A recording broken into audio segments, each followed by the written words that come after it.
Welcome to the Fellas Podcast, the ultimate Formula One podcast for fans by fans, where we discuss all the happenings in the world of Formula One. Now, let's get into it. Hello, everyone. Welcome to another episode of the Fellas. Please subscribe, like, and share. Make sure you link us up on YouTube, on Facebook, Instagram, Threads, and also X. And not to forget, we also have Bluesky. So we're going to get into another episode of the China debacle is what I'm going to call it from now on. But hey, guys, how you guys doing? Good, man. Good. Yes. So let's get into it. Let's talk about sprint race and qualifying in the sprint. What did you guys think of the actual race in China? I think it was good. Yeah. I think we all saw the outcome, right? And it gave hope, put it that way, for those that are a fan of number 44, right? So it was good. What do you think? Yes. I enjoyed watching that, and you know what? I saw an interview with Lewis last week where he said it himself. He said, "Look, I think it's after that sprint qualify, that pole he got for sprint, that he said it. He goes, it's going to take time to get to learn how to extract the performance out of that car." And you have naysayers saying it. I know I was very critical last race in Melbourne of his performance, but yeah, I could see it. I think he's on an upward trajectory. I think he's learning more about the Ferrari car and how to drive it, and I enjoyed watching that. It showed that's the Lewis we know, dominant, able to extract the best out of the car. So I enjoyed it. I think it was good. I thought Lewis did a heck of a job getting qualifying and winning that race, especially with Verstappen on his tail during that race. It showed me that Ferrari is, top 3 manufacturers for this year. They can get better, as we all know that they can get better. We'll talk about the race a little later, but Leclerc should have been up there with Lewis as well on the sprint as far as qualifying. Mm-hmm. But yeah, I think Ferrari did a heck of a job getting Lewis podium for the race, and also, Q1 for the sprint race. Now we can talk about the race all we want, but I think overall they showed me, and just to add this one thing, I think as far as a small monkey off of Lewis's back, I think winning that race now should relax him a little bit to let everybody know, okay, I belong in Ferrari. I belong in Italy. So let's just see what's going on. Right. I agree. Well, I'll say, sorry, but I'll just say that it showed everybody that he still has a winning spirit, right? And that he's able, yes, he's capable as being a 7-time, supposed to be 8-time world champion, because of an incident there, that he can handle foreign products and come to speed with it pretty well. Mm-hmm. So, I think it'll give people a pause because, as I think it's human nature, people like to criticize, point at stuff, but it at least gave them a pause to say, well, all right, you might have to adjust your argument going forward, my opinion. I guess I want to close it out this way, in a sense, to say, we look at world champions as superhuman, that they are able to do, things with the car that the other drivers can't. And that's true. That's true to a point, but they are human, and if they don't get a car that's to their liking, or that, they can understand and extract the best out of it and use their talents, they're not going to be as dominant. And I remember seeing that with Michael, I've seen it with Alonso. I've seen it with all of them, Vettel at certain points. So I guess, yeah, I look at this as he's on the right road to getting the car, to understanding the car and learning how to extract the most out of it. And we also know that the Pirelli tires are an issue. They're very temperamental, so you have to manage them gingerly compared to, let's say, tires in the past. So all of that he's managing a new system and getting acclimated into the team. I think he did a great job this weekend overall, and the sprint race in particular. Yeah, I will agree. I think he's realizing now that he doesn't have Mercedes to rely on anymore. He has to work with this new team, and he probably is the elder statesman as far as management is concerned at this point, right? He's going to have to show them, even though he's coming in and probably trying to be humble, listen before talking. He also, I think, after this week and a few other weeks coming up, I think he's going to realize really quickly that, I'm going to have to help them help me. They shouldn't have been disqualified in the race, right? I'm probably jumping ahead a little bit, but they shouldn't have been disqualified in the race at all. Humpty's back. How do I look now? Yeah, you're good. You're good. Okay. You're good. Right. Thank you. Well, anyway, let's talk about the race. Let's go ahead and talk about the start and the qualifying of the race. What did you guys think of Piastri showing Lando who's boss? Well, I think Piastri's sending a statement. Zach has problems on his hands, even though Zach is playing it off like, oh, they're my boys and, they can run. But if this pattern keeps up, they're going to have problems, because I think Piastri was, and I agree with the other commentators, that Piastri was pissed that when he was ready to strike, he got the message, stay in position. You see what I'm saying? And I think Piastri is coming back with a vengeance to say, all right, we're not, I'm not doing this no more. We need to send a message that I'm here to stay and I'm going to be the number one. Because right now, supposedly, right, the number one has not been defined in the team, right? So he is making sure that, as you guys alluded to, I think last week, right, that he's going to be number one because he wants to get the points, So right. I could see another Lewis and what you call it there, Rosberg, right? Mm-hmm. Coming back around again that Mercedes had to go through, right? So I could see that. I could kind of see that if this keeps up in this manner, I could see that happening, right? I could see that happening with Oscar because I'll say this. My mother used to say this: silent water runs deep. Okay? Oscar is a man of few words. But that means he's doing a lot of thinking about how he's going to execute and when he's going to execute. So, just before you go, Ralph, just think about the start of the race, though, right? Not only did he qualify and make sure that he was in the front, but the start of the race, how many people, especially Lando, Lewis had to learn how to hold off Verstappen. But how many people have held off Verstappen when Verstappen wasn't, pole, or if he was second or third? Sometimes Verstappen will get the first from being third within the first corner. He held him off. Yeah. Well, he held off George because George was in second and George got a better start. George was coming up the inside, which would line him up for that first turn. And Oscar did the right thing. And like what a lot of the other top drivers will do, chopped across to squeeze him out. And he squeezed him out. And in squeezing him out, gave Lando the opportunity to scoot around and take second place from George, because George couldn't come back over because Lando was there, right? So I think that was a great opening move from Oscar. He is a talent. And yes, I agree with you, Ray. He's very quiet, but he's very calculating. And that's good. That's what you want. And as far as Zach with them, you know what? Hey, he's going to have to learn how to manage both of these drivers because it's going to come down to which one of the two makes the least mistakes. And I think right now, Lando makes more. Exactly. Right? Thanks for correcting me. It was Russell, not Verstappen. Right. But right, you're right, Simon. Yes. But that move enabled Lewis to get a jump on Max. Right. And then in the same vein, Charles to come up and get a jump on Max as well to get around him. So that opening first corner was very interesting.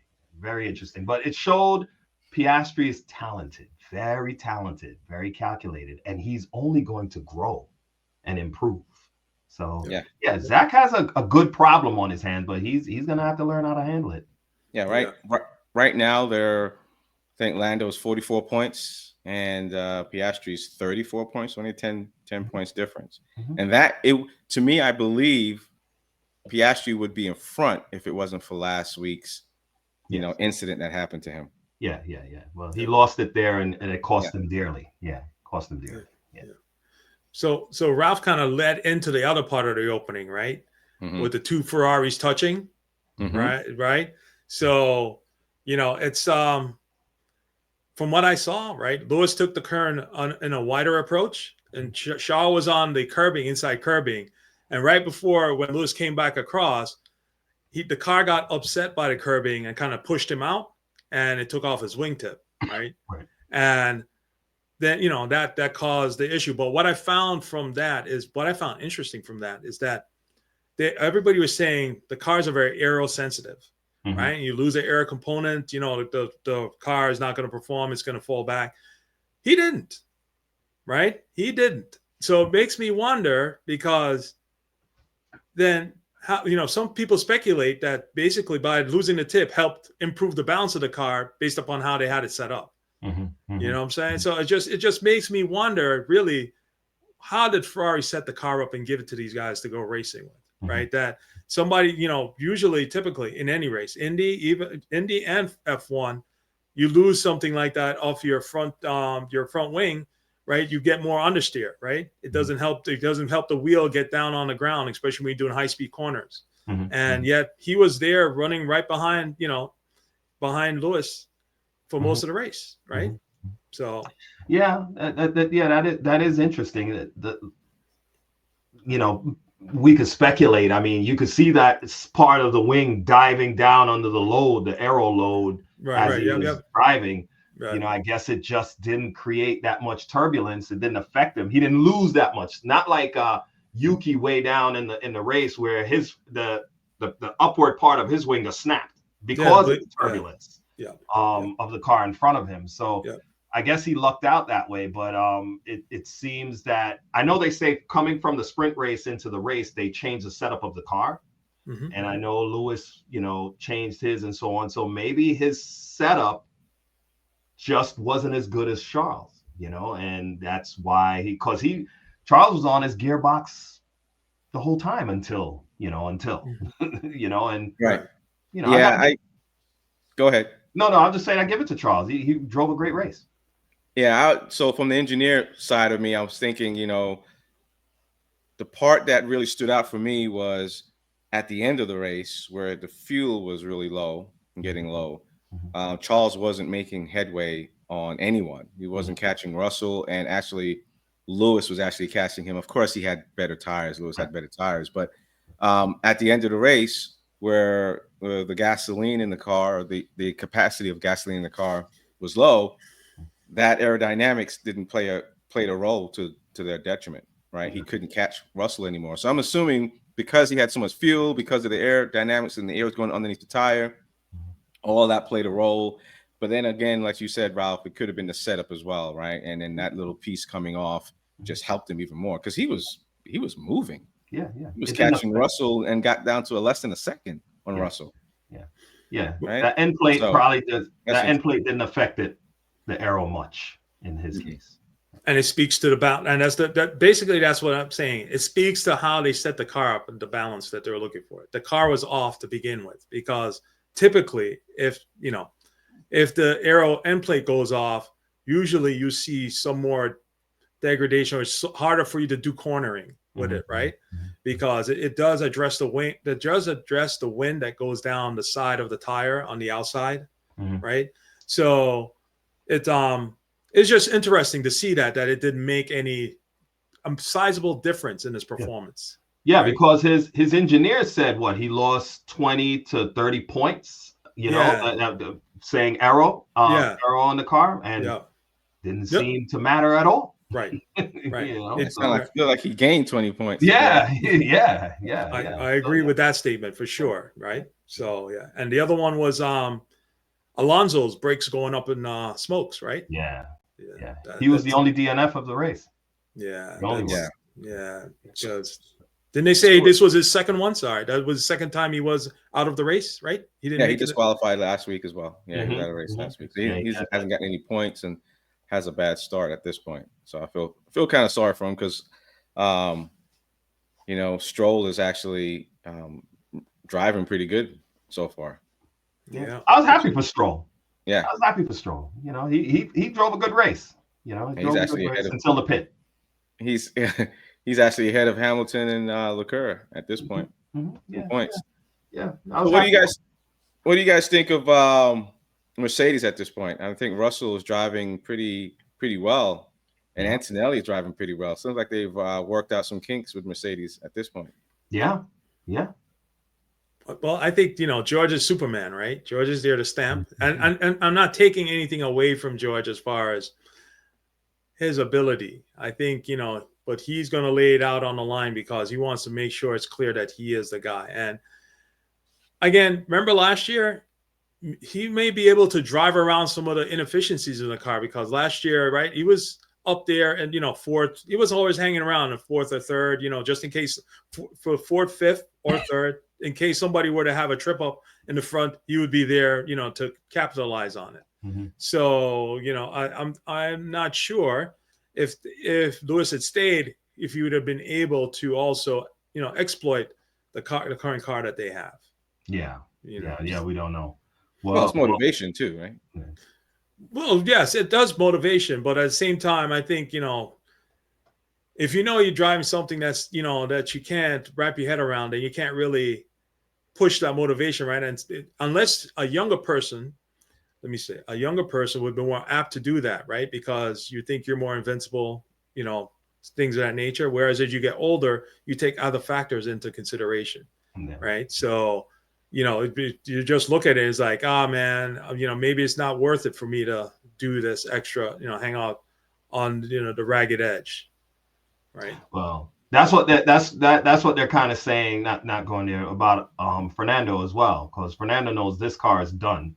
Everything is hinging on next year's car, so you're not going to see, an impressive drive from Fernando per se, because he's like, I'm not going to waste my energy on it. So it could be something like that as well over there. But I think Mercedes is looking good. They're clawing their way back up.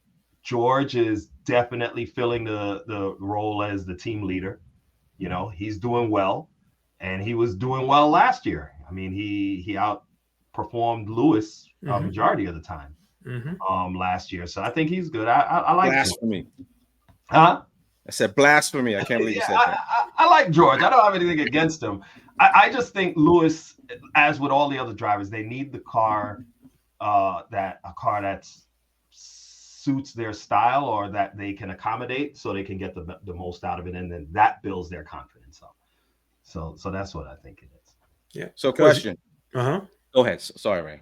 No, I was just going to close out on the Alonso thing, that if they give Alonso a car this year that he can wrap his head around, he'll be up there running. Yes. Right? Yeah. So it's just they're looking for that sweet spot car that they can go ahead and just exploit. Mm-hmm.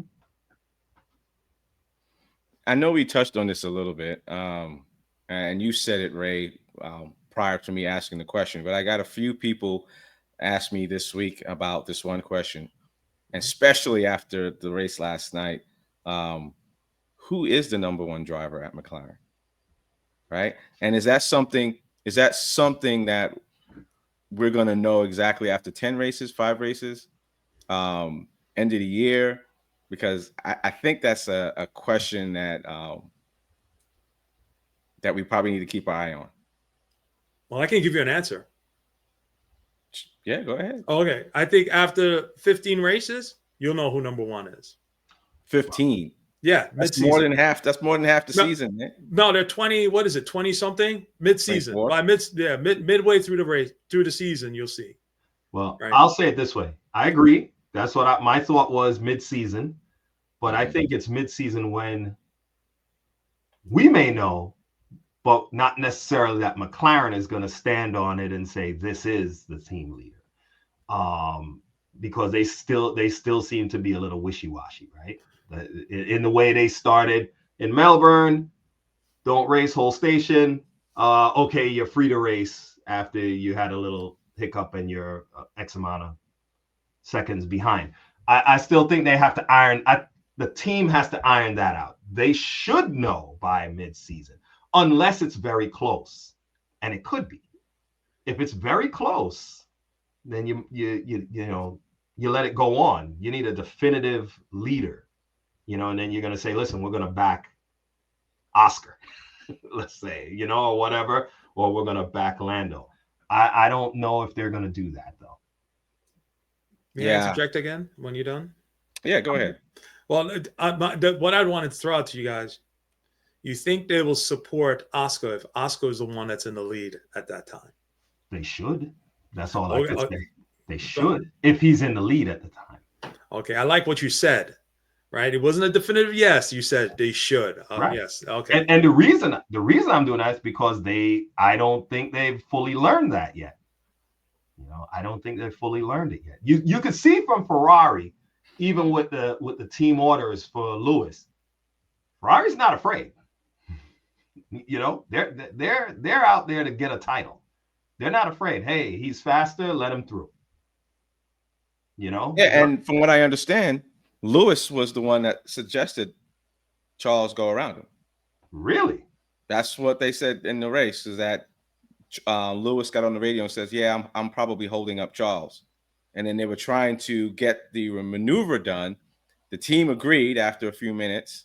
And that's the part you hear when the team agreed and said, yes, we're going to try and get Charles around you at turn 16. And then Lewis is that, yeah, when he gets closer. But from what I understand, during the race, it was Lewis's idea for Charles to come around. So I don't think there's ever going to be an issue there. I think Lewis and Charles understands where they are and understand their spots. And then if one is racing better than the other, and it's really Charles's turn. And if Lewis happens to win a championship because of fate, then he wins one. But I have a feeling McLaren is going to have a problem on their hands.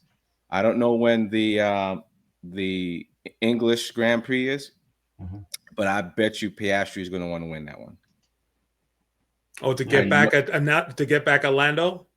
Yes. Oh, okay, I see your point. Okay. Wow, interesting. Yes. I think if he wins that race, he's telling everybody who number one is. Okay. I can see that. I don't know when that is. I don't know if it's race 20, race 13. I didn't do my homework before I got on the call, but I'm looking now. It just. Yeah. No, that will send a message. That will definitely send a message because it's a tit for tat. Oh, you screwed me at mine. All right, I'm taking it back right here. And you know what I'm saying? Yeah, it's yeah, they're gonna have they're gonna have a problem. Yeah. They're gonna have a problem. Everything is laughing and funny and getting and enjoyable right now, but the tension is boiling. And I also believe, I don't know how much they've invested into Lando versus how much the team has invested into Piastri, which I'm assuming is a lot more into Lando. And that's why he's probably getting preferential treatment at this point. Right. Yeah, I would agree with that. That's why I posed the question, right? Mid-season. If Piastri does start moving forward, will the team infrastructure be willing to embrace him in a similar fashion they've embraced Lando? Yeah. Right. And provide him the support that he needs to carry on, right? Because Lando's gonna be pissed, right? So I think it's a good thing for the team to have two really good drivers. So hey, you know what? Give them what they need. Let them know, race fair, but let them sort it out. Ground rules. Yeah, let them sort it out, but it needs to be clear, to say, okay, listen, guys, we're going up at the Grand Prix. The British Grand Prix is July 4th through 6th. Okay, and that's a good point to know who's ahead too. So yeah, that's mid-season. That's a little bit before mid-season, I think. So yeah, that's good. Yeah, but I think if they let them sort it out on track and they set those ground rules, it's good. But yeah, hey man, those drivers, they're not out there to be friends. You know, they're not out there to be friends. You know, you could be, as my father would say, they could be friendly, but they're not your friend, you know, kind of thing. So I think it's a situation like that out there. So what the smart thing again would be about midway through the season, whoever is ahead, but you know, you back that person, but it's probably going to be close. It might mid-season, it might be so close that you really still can't stand on it. You know, and that's a valid point, right? So to me, the guidelines is all right. Well, here's plan A. Plan A is if this person is way ahead in points, until you catch up, this person is going to get the benefit of the doubt always, right? Now, if you catch up even 3 quarters into the season, then that's, you know, you race it out. And in my opinion, they got to race it out. They got to feel free to be creative on that track without taking each other out. Right. And if you take each other out, then we're going to make the decision who's going to be in front. Right. And that to me, that's kind of, you have to be proactive with it. Mm-hmm. You have to set the guidelines from the very beginning of the season and say, hey, this is how we're going to do it. Mm-hmm. Do we all agree? Yay, nay, you agree, and you move forward. Everybody understands their role. Everybody understands how we're going to go forward. Right. But yeah, I think it's going to be neck and neck all the way up, probably to the end. Right. So, but yeah, but I you know, I'll just moving it through a little bit. I have to say that Oscar is showing me, yeah, he's world champion material. He's world champion material. I think, you know, that was his first pole, I believe, and his first win from pole. Correct. And he drove a great race because we barely saw him because, you know, the television feed doesn't really pay attention to the front if, you know, you're out there. He's basically running his own race, so that's good. I think this season so far, it's going to be between Lando and Oscar. And if any one of them has a hiccup, that's going to open up for either George. I'm not counting out Max, you know, and I'm not counting out Charles and Lewis either. You know, no. I think that's the little pool of cars that I think are we're gonna see some good things from this season. Absolutely. Ray, any thoughts?